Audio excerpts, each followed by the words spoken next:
नमस्कार, मैं गुमान सिंह। आप देख रहे हैं Nava Academy. No cut paste, no copy paste, only teaching. Class 6 geography के एक नया चैप्टर, पृथ्वी के प्रमुख स्थल रूप।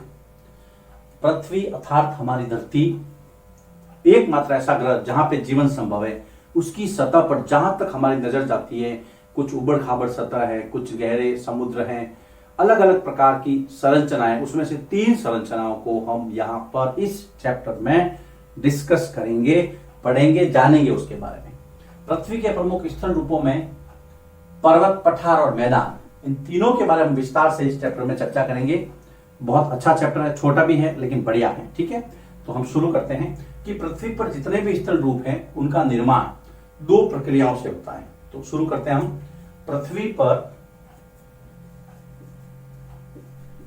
पृथ्वी पर स्थल का मतलब जमीन।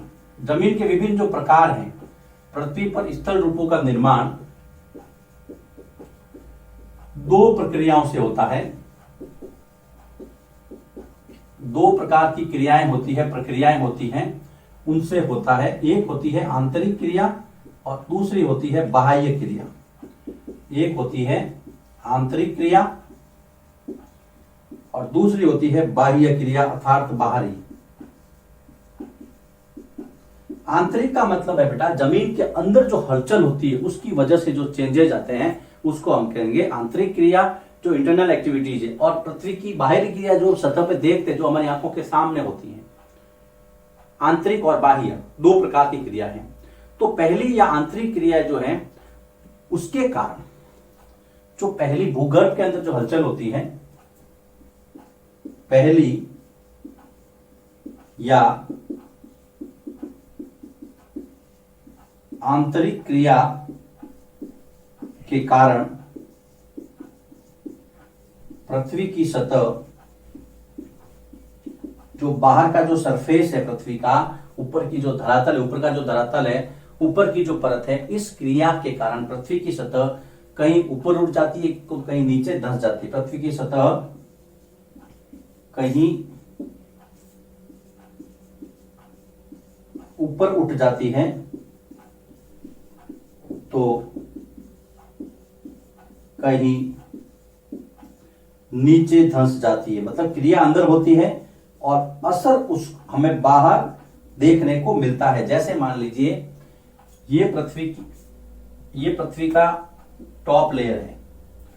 अब हलचल यहां पर हुई, या जो मैग्मा वगैरह जो भी पिघला हुआ है, या मान लो भूकंप आया, कुछ भी हुआ, तो यहां से मान लीजिए सतह ऊपर उठ गई और यहां से फिर ये थोड़ा सा ऐसे ऐसे उबड़ खाबड़ हुई, इस तरह से। तो क्रिया अंदर हुई लेकिन उसका जो परिणाम है वो सतह पर हुआ।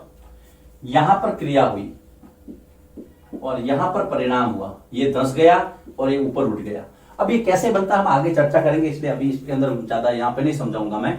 जैसे जैसे टॉपिक आएगा मैं आपको बताता जाऊंगा। शुरुआत कैसे की हमने कि पृथ्वी के जो स्थल रूप है उसका निर्माण 2 प्रक्रियाओं से हुआ है।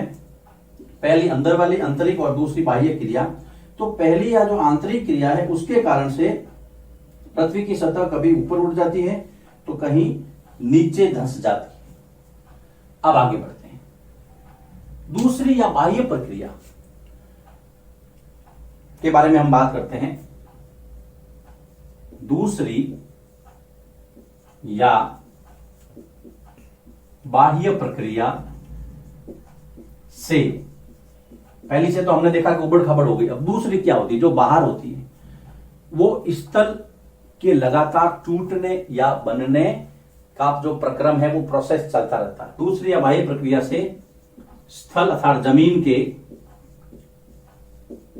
लगातार टूटने व बनने का क्रम चलता रहता है। अब कैसे चलता रहता है देखिए, ये जो दूसरे प्रकार की जो क्रिया बाह्य प्रक्रिया है उसके 2 भाग हैं जो बनेंगे और तोड़ेंगे। जो पृथ्वी की सतह को जो टूटेगा है ना, उसको हम कहेंगे अपक्षय। टूटती जाती है वो लगातार, अपर्दन भी कह सकते हैं, अपक्षय भी कह सकते हैं, है ना। देखिए पृथ्वी की सतह का विभिन्न क्रियाओं से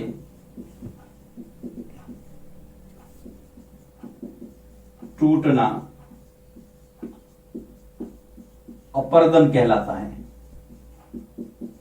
टूटना या कटाव भी कह सकते हैं हम इसको। विभिन्न क्रियाओं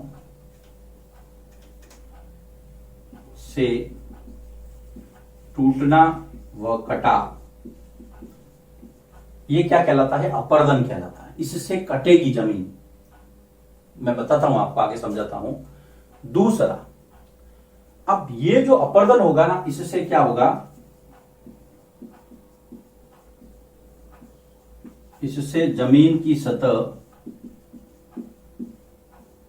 नीची होती है। दूसरा है आपके निक्षेपण। निक्षेपण का मतलब होता है, निक्षेपण का अर्थ है जमा होना। जो जमीन टूटी थी वो निक्षेपण से वापस बनेगी, याद रखना है। निक्षेपण का अर्थ है जमा होना। इसके द्वारा सतह का फिर से निर्माण होता है।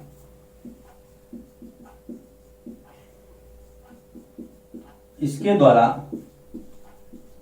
सतह का फिर से या पुनः निर्माण होता है। कैसे होता है मैं बताता हूं आपको, ध्यान से देखिएगा। देखो बेटा, मान लीजिए ये नदी है, यहां से पानी चला बह करके, पानी यहां पे टकराया इस किनारे से और यहां से मिट्टी उसने ले ली। ये मिट्टी यहां से ले ली उसने, तो मतलब यहां से अपर्दन हो गया, मिट्टी हट गई, वहां से कटाव हो गया जमीन की सतह का। ये मिट्टी, अब ये मिट्टी कहीं उड़ के आसमान में तो जाएगी नहीं, रहेगी तो पानी के साथ ही। फिर क्या होता है? ये पानी आगे जाता है और जहां पे इसका बहाव धीमा हो जाता है ना, वहां पे ये इसको डिपोजिट कर देता है, वहां पर ये इसको जमा कर देता है, वहां पर ये इसको निक्षेपित कर देता है। तो यहां से कटाव हुआ और यहां से जमा हुआ, दोनों प्रक्रिया साथ साथ चलती रहती है। जहां अपर्दन होगा तो निक्षेपण भी होगा। अपर्दन से जमीन की सतह नीचे हुई और निक्षेपण या जमा होने से, निक्षेपण या जमा होने से वापिस इसका निर्माण हो गया, सतह बन गई। तो यह है दूसरी प्रकार की प्रक्रिया, दूसरी या जिसको हम बाह्य प्रक्रिया कहते हैं, स्थल का टूटना और स्थल का बनना। दो प्रकार की क्रियाएं हैं। तो यहां तक मेरे हिसाब से कोई आपको प्रॉब्लम नहीं होनी चाहिए। यह है इस चैप्टर की शुरुआत। अब हम आगे चलते हैं। विभिन्न स्थल रूपों को हमने ऊंचाई और ढाल के आधार पर 3 भागों में बांटा है।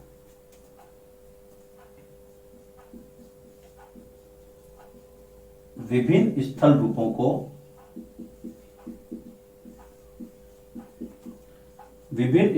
को ऊंचाई व ढाल के आधार पर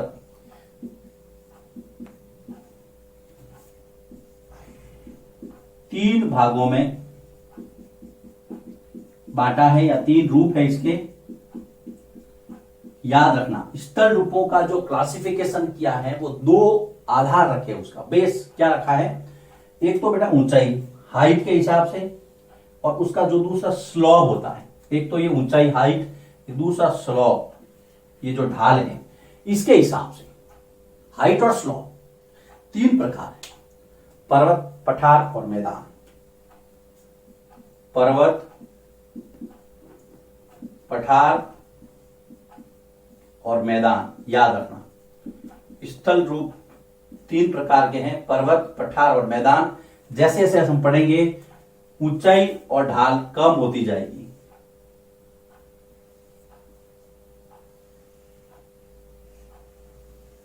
इस तरह से पर्वत ऊंचे भी होंगे और तीव्र ढाल वाले, में पठार जो है कम ऊंचे और कम ढाल वाले, मैदान बिल्कुल समतल, जैसा कि हम मैदानी भागों में रहते हैं। कई स्टूडेंट्स जो हमारे, आप लोग पहाड़ी क्षेत्रों में रहते होंगे, कई लोग पठारी क्षेत्रों में रहते होंगे। जैसे जैसे हम पढ़ेंगे वैसे वैसे आप इसको आगे बढ़ाना। तो स्थल रूप 3 प्रकार, याद रखना, 3, पर्वत, पठार और मैदान। चलिए, यह है इस चैप्टर की शुरुआत। इसमें हमने क्या देखा? स्थल रूप का निर्माण 2 प्रक्रियाओं से, 2 क्रियाओं से, आंतरिक और बाह्य क्रियाओं से। आंतरिक अंदर की हलचल, बाह्य के अंदर अपर्दन और निक्षेपण। याद रखना, अपर्दन का मतलब ऐसे कटाव होता है, टूटना अपक्षय होता है। टूटने को हम क्या कहते हैं? लेकिन ये इतना आपको उलझन नहीं, ये 7th क्लास में आपको क्लियर किया जाएगा। चलिए फिर ये 3 प्रकार लिखिए इसको, इसके बाद में हम इस चैप्टर के अगले वीडियो की तरफ मूव करते हैं।